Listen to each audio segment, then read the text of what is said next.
Assalamualaikum warahmatullahi wabarakatuh. Bismillah, alhamdulillah, wassalatu wassalamu ala rasulillah Sayyidina Muhammad bin Abdullah wa ala alihi wa man ittaba'ahu amma ba'd. A'udzu billahi minasyaitonir rajim. Bismillahirrahmanirrahim.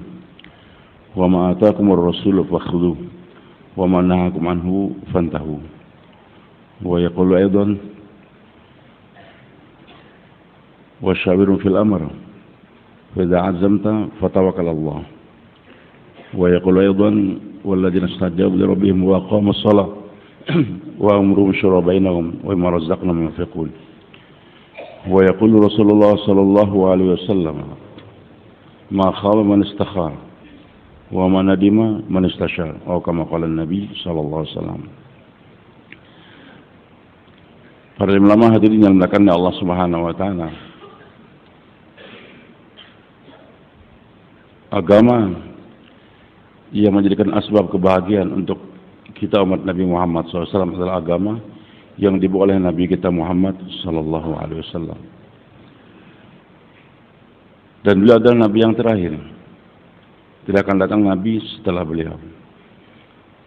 Sedangkan kerja yang Allah serahkan pada Nabi SAW berlanjut walaupun setelah wafatnya Nabi kita Muhammad SAW. Kenabian sudah Allah tutup di tangannya Nabi kita Muhammad SAW. Bila khataban Nabiin. Dan Nabi SAW telah menyempurnakan ini kerja sampai di akhir kehidupan. Ketika Nabi wafat, agama sudah sempurna. Bahkan diilankan ya Allah 3 bulan sebelum wafatnya Nabi SAW, ini agama sudah sempurna. Al-yawma akmaltu lakum dinakum wa atmamtu alaikum ni'mati wa raditu lakum al-islam madina. 3 bulan kemudian Nabi SAW wafat. Hadirin subhanahu wa ta'ala, kenabian telah tertutup. Tapi kerja kenabian, kerja Nabi belum selesai. Kapan dikatakan kerja Nabi sudah selesai? Kalau sekiranya ini agama sudah sampai kepada semua manusia ke seluruh dunia. Karena agama yang diserahkan pada Nabi SAW adalah untuk semua manusia, untuk seluruh dunia. Wa marsalnaka illa kafatan linnas. Wa marsalnaka illa rahmatan lil alamin. Jadi Nabi SAW untuk semua manusia, manusia yang lahir sejak beliau diutus menjadi Nabi sampai manusia akan lahir nanti menjelang hari kiamat. Kemudian Nabi SAW adalah Allah utus untuk seluruh dunia, bukan hanya untuk negara Arab. Nah, hadirin subhanahu wa ta'ala, maka tugas untuk melanjutkan kerja kenabian diserahkan kepada umat beliau. Bahkan supaya umat jangan kebingungan, sebelum wafat umat sudah dibimbing bagaimana mengamalkan agama dan dalam waktu yang sama bagaimana juga membawa agama kepada orang lain. Jadi 2 yang diajarkan oleh Nabi kita Muhammad SAW, agama dan usaha atas agama. Dan usaha atas agama bukan diajarkan terakhir setelah Nabi menjelang wafat baru diajarkan, tidak. Tapi seiring dengan diajarkannya agama, dalam waktu yang sama juga Nabi ajarkan kepada sahabat untuk menyampaikan atau membawa itu agama kepada orang lain. Maka setiap Nabi SAW ajarkan agama, bagian-bagian agama, Nabi katakan balighu anni walau ayatan. Sampaikan apa yang kalian dengar dari aku walaupun hanya 1 ayat. 1 ayat dengar, sampaikan. 2 ayat dengar, sampaikan. Sehingga hadirin subhanahu wa ta'ala, sebelum Nabi wafat, para sahabat sudah paham. Kerja saya adalah selain membawa agama, mengamalkan agama, yang saya pelajari daripada baginda Nabi SAW, dalam waktu yang sama saya harus menyampaikan. Maka sebenarnya tidak ada riwayat yang sahih yang menjelaskan ketika Abu Bakar As-Siddiq radhiyallahu anhu masuk Islam, beliau bertanya, apa kerja saya ya Rasulullah? Enggak ada. Itu riwayatnya cuma kita dengar-dengar saja. Tapi hadisnya nggak ada yang menjelaskan Abu Bakar bertanya, apa kerja saya ya Rasul? Tidak. Tapi hal ini dalam waktu yang sama Allah pahamkan kepada Abu Bakar, Nabi pahamkan kepada Abu Bakar, ini agama yang saya ajarkan kepada kamu, sampaikan kepada orang lain. Maka hadirin setiap sahabat paham, saya ini punya dua tanggung jawab. Agama harus saya pelajari, tapi dalam waktu yang sama satu ayat yang saya pelajari harus saya sampaikan. Sehingga Abu Bakar As-Siddiq radhiyallahu anhu paham, hari pertama sudah paham. Masuk Islam, diajarkan syahadah, langsung bergerak. Jumpa 6 orang. Besoknya gerak lagi, jumpa lagi 5 orang. Dalam sebagian riwayat, sehingga dalam 2 hari, tashkilannya 11 orang. Dan kebanyakannya tashkilan Abu Bakar As-Siddiq radhiyallahu anhu adalah 10 mubasyarah bil jannah. Jadi hadirin subhanahu wa ta'ala, Nabi membimbing 2 nih. Bagaimana mengamalkan agama, juga bagaimana menyampaikan agama. Termasuk hadirin subhanahu wa ta'ala, supaya para sahabat jangan manja, hanya terpana kepada narasumber, yaitu Rasulullah SAW saja. Maka Nabi SAW dalam membawa ini agama, beliau hidupkan dan Allah perintahkan untuk menghidupkan satu sunnah yang besar yang namanya musyawarah. Maka musyawarah perintah Allah kepada baginda Rasulullah SAW. Sebenarnya siapa Rasulullah SAW? Pribadi yang sempurna. Mata Nabi Allah puji, telinga Nabi Allah puji, hati Nabi Allah puji, bahkan akhlak Nabi secara keseluruhan, wa innaka la'ala khuluqin azim. Dan beliau adalah laqad kana lakum fi Rasulillahi uswatun hasanah. Juga Nabi sabdakan Allah telah memberi kepada hambanya ini 100 akal. 99 buat Nabi SAW sendiri. Yang satu Allah bagi untuk semua makhluk. Daripada Jibril alaihissalam sampai malaikat yang boleh katakan malaikat yang terakhir, sejak Nabi Adam alaihissalam sampai Nabi Isa alaihissalam, semua itu makhluk-makhluk tadi Allah berikan, dibagikan daripada satu akal, yang 99-nya buat Nabi kita Muhammad SAW. Begitu supernya akal yang Allah berikan pada Nabi SAW, tetap Allah perintahkan dalam membawa usaha agama, wahai Muhammad, wasyawirum fil amr, bermusyawarah kamu kepada mereka dalam perkara ini, khususnya dalam membawa ini agama. Dan Allah perintahkan kepada para sahabat radhiyallahu anhu, Allah subhanahu jelaskan ciri daripada kehidupan para sahabat. Mereka adalah selain diajarkan oleh Nabi bagaimana cara sholat, cara zakat dan sebagainya, juga bermusyawarah. Sehingga musyawarah sifat daripada sahabat. Waladzina stajabu rabbihim wa aqamus shalah wa amruhum syura bainahum. Begitu pentingnya perintah musyawarah, sampai-sampai Allah letakkan di antara 2 perintah yang biasanya enggak dipisahkan, yaitu perintah salat dan perintah zakat. Wa aqimus shalah wa atuz zakat. Itu perintah Allah, 2 enggak dipisah. Tapi begitu pentingnya musyawarah letakkan di antara 2 perintah ini, perintah bermusyawarah. Maksudnya apa? Perintah musyawarah ini tidak kalah pentingnya dengan perintah salat dan juga perintah zakat.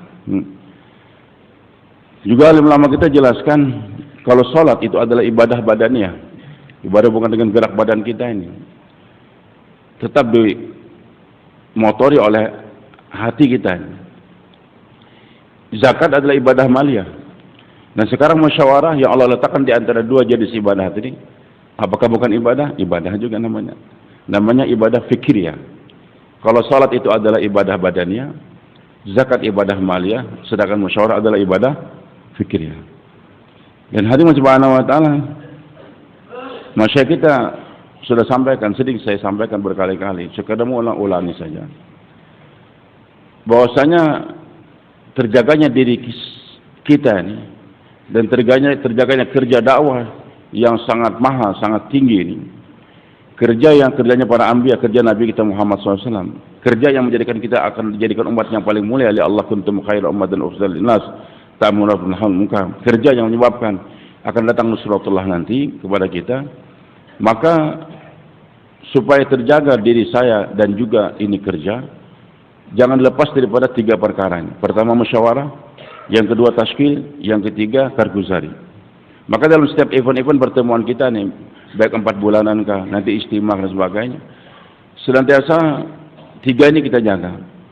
letakkan ini kerja dalam musyawarah, letakkan diri kita dalam musyawarah.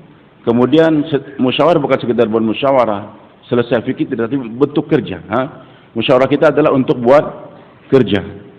Nah, setelah kita buat kerja, jamaah pun ditaskil dan ditaskil. Enggak dibiarkan gitu saja.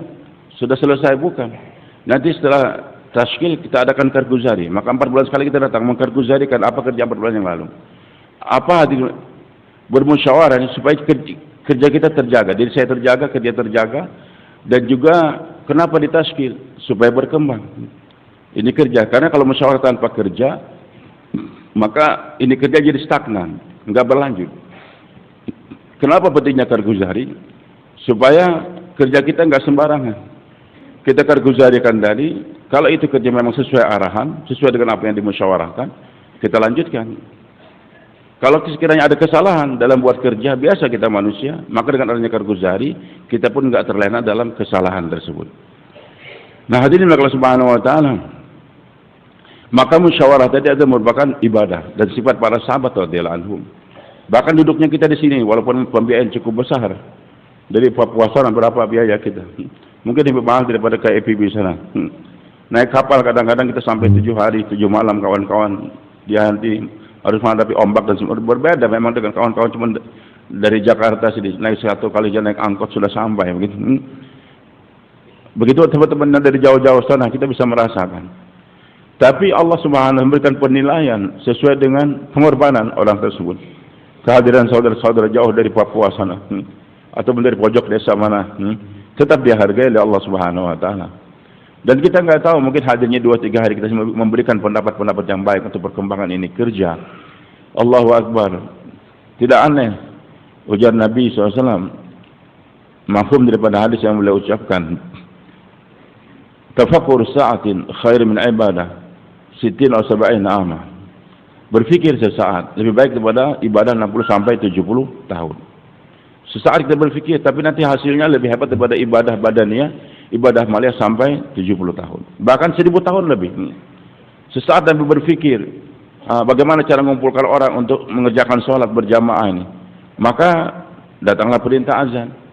Maka sejak bila mengumandangkan azan di hari pertama sampai muazin yang terakhir nanti mengumandangkan azan, itu pahalanya buat Nabi dan para sahabat yang bermusyawarah pada malam tersebut.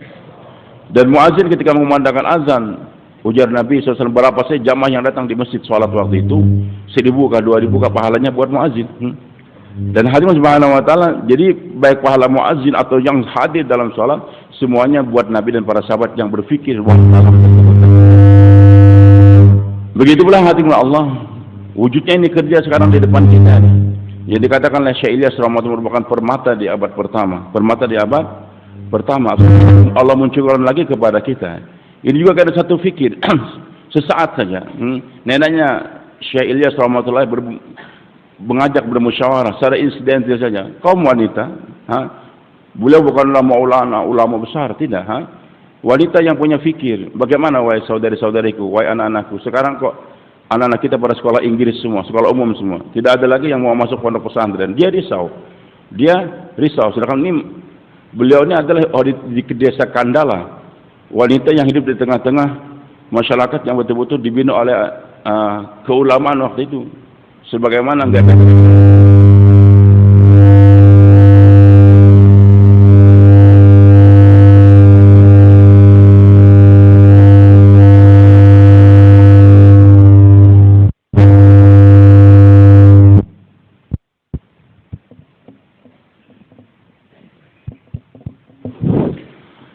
Jadi tidak kalah seperti yang di Al-Quran diceritakan tentang seorang wanita yang namanya Hannah radhiyallahu anha, ibunya Maryam, punya kerisauan. Zakaria sudah tua, doa belum lagi kunjung dikabulkan oleh Allah, minta agar dapat seorang anak yang akan melanjutkan kerja beliau. Fahabli min ladunka waliyan yarisuni wa yarisu min ali Yaqub. Maka risaunya seorang nabi